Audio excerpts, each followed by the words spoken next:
Marshanda akui jarang ketemu dengan sang ayah yang pernah bikin heboh bergelandangan pada 2016. Marshanda berbicara tentang sistem dukungan atau support system yang selama ini membantunya melewati masa-masa sulit selain sang putri Sienna.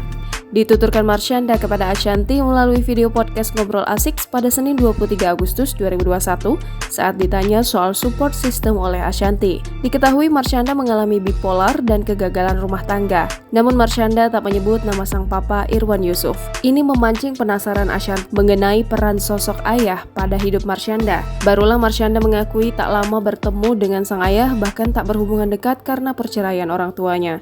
Marshanda pun terkadang masih merasa rindu pada sang ayah.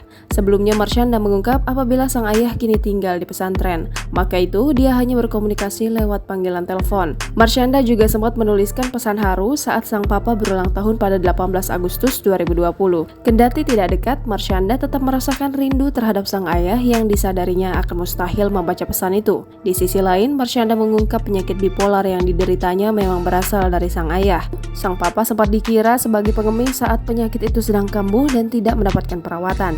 Kejadian itu amat menghebohkan publik pada 2016 silam. Beruntung, kini ayah Marshanda mau dirawat di pesantren melalui proses penyembuhan tanpa obat. Jangan lupa subscribe, share, komen, dan like ya!